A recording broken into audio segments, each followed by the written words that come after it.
I'd like to be a little bit more specific today and say, in particular in France, there have been people who have been criticizing France in the last week, saying that France is not as strongly as good with freedom of expression, so to speak. In fact, a specific reference was made to the Gay-Sot Act that prohibits the public expression of ideas that challenge the existence of the crimes against humanity committed by the Nazi Germany during World War II.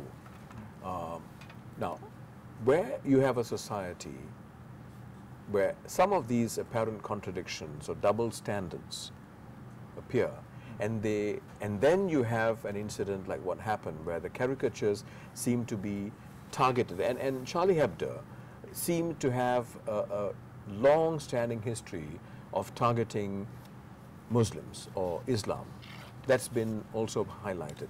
Now, if that is true, shouldn't some of these contradictions be addressed by countries like France? Minister. It's a bit difficult for me to speak on behalf of France. I think you've seen a lot of literature, a lot of scholarly opinion that's coming out. On the one side, condemning obviously the terrorism and the acts of cruelty and the murders. And on the other, there is a clear strand of opinion which says people should be allowed to print and publish whatever they like. And equally, you see opinion which says, look, whether it's France or whether it's Germany or whether it's the US or Canada or anywhere else in the world, every country puts some restraint on freedom of speech. You go back to Mill's, the harm principle. Yeah. It's freedom, but that freedom has got to be tempered by some responsibility. So the real issue is not whether there's absolute freedom. No country has that. Not France, no other country. Not even the USA with its First Amendment. Yeah. Every country puts some restrictions. The real issue is what are the restrictions that are acceptable within the social context for that country. And this has become, I mean, we have had to grapple with it for a long time, and we have dealt with it in our own way. Other countries, France and so on, informed by their experiences, now also facing up to what's coming through internationally. And you know, some sort of level has got to be found. That's the best I can say as an outsider. Yeah. I would want to try to bring it to the idea of the contradictions that you talk about. Yeah. Or the double standards. The double standards. Yeah, one can look at it as a double standard, but I see it more as a kind of a movement that France is going through. The reason why France probably had those laws, and a lot of European countries, as you've mentioned, was because Europe had experienced World War II, and the Holocaust happened just in Europe, right? And so Europeans have taken a sense of ownership into this event, right? And so have invested a kind of moral, need to try to take a stand on this.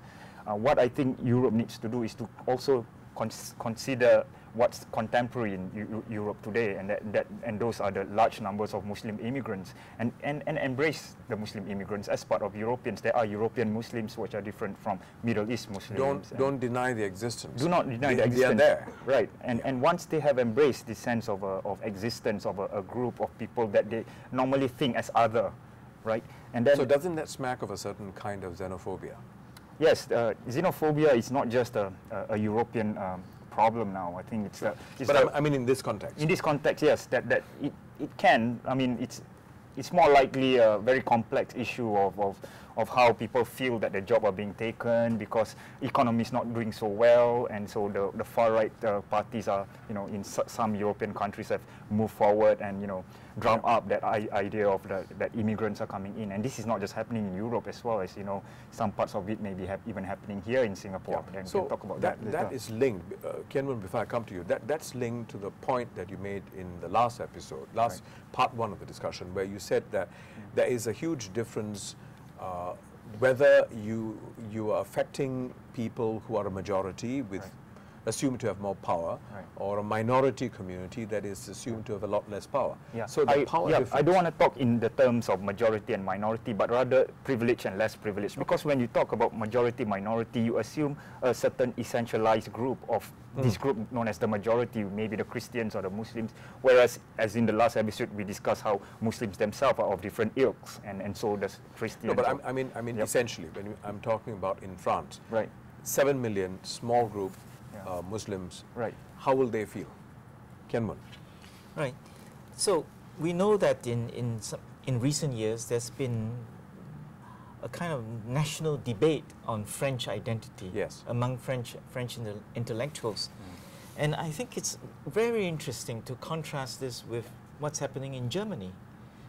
As you know, following this incident, Pegida, the Patriotic Europeans Against Yes, Islamization, yes. that movement has garnered more steam, and it was very interesting. They even that had a march, right? Yes, 18,000 people. Yeah. Yes, and even attracting Europeans from other countries, and the dominant motive there is that of a kind of fear of something called Islamization. And what's interesting is the German political leadership, Angela Merkel, in her response, and the commitment to multiculturalism. And of course, that is another big term that can be variously interpreted. But this is very different. Multiculturalism puts on the agenda the recognition that European countries are no longer what they were in the past, that you can speak of a single French identity or a German identity that does not include new immigrants, people from other cultural backgrounds and so on.